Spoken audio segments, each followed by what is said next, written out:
എന്താ ഗോപിയെ? ഹലോ ഋഷി. നീ കാര്യം എന്താന്ന് പറ. എന്താ കാര്യമൊന്നോ? ഋഷി എന്തിനാ അങ്ങനെ ചോദിച്ചേ? എന്താ അതിന്റെ അർത്ഥം? നീ കാര്യം എന്താന്ന് വെച്ചാ പറ ഗോപിക. ഞാൻ കുറച്ച് തിരക്കിലാ ഇവിടെ. അതുകൊണ്ട് ഞാൻ എന്ത് വേണം? അപ്പോയിന്റ്മെന്റ് എടുത്ത് കാത്തിരിക്കണോ? ഗോപിക, നിനക്ക് പറഞ്ഞാൽ മനസ്സിലാവില്ലേ? വെറുതെ സംസാരത്തിന് നിൽക്കാതെ കാര്യം എന്താന്ന് വെച്ചാ പറ. എന്റെ ഭർത്താവിനോട് സംസാരിക്കാൻ എനിക്ക് പ്രത്യേകിച്ച് എന്തെങ്കിലും കാരണം വേണോ?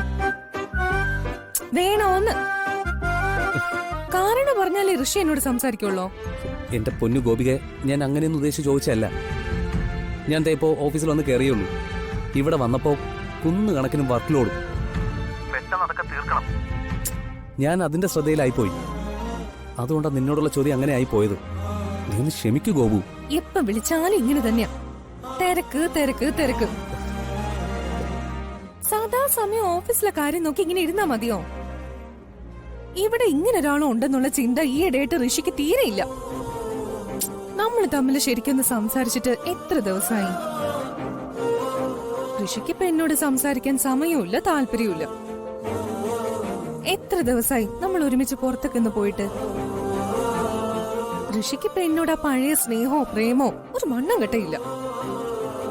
ചേച്ചി പോലും എത്ര സമയമാണ് സിദ്ധുവേട്ടനോടൊപ്പം ചെലവഴിക്കുന്നത്. ചേച്ചിക്ക് എന്തെല്ലാം തിരക്കുണ്ട്. എന്നിട്ടും സിദ്ധുവേട്ടന് വേണ്ടി സമയം മാറ്റിവെക്കാൻ ചേച്ചിക്ക് പറ്റുന്നുണ്ടല്ലോ. അതൊക്കെ കണ്ടേ ഋഷി പഠിക്കണം. അറ്റ്ലീസ്റ്റ് ഋഷി എന്നെ സ്നേഹത്തോടൊന്ന് നോക്കെങ്കിലും ചെയ്യാറുണ്ടോ? സോറി ഡിയ.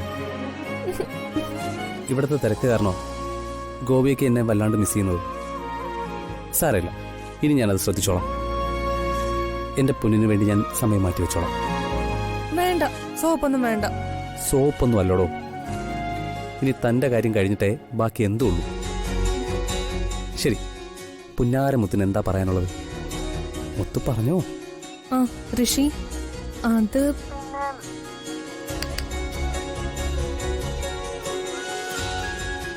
ഗോപു ഒരു സെക്കൻഡ് ഒന്ന് ഹോൾഡ് ചെയ്യണേ. ഇവിടെ ആരോ വന്നിട്ടുണ്ട്, ഞാൻ നോക്കട്ടെ.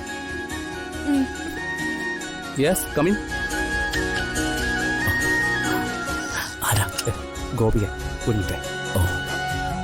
ഗോപു, ഇവിടെ അത്യാവശ്യം ജോലിയുണ്ട്, ഞാൻ വിളിക്കാവേ. ഋഷി, ഫോൺ കട്ടിയല്ലേ?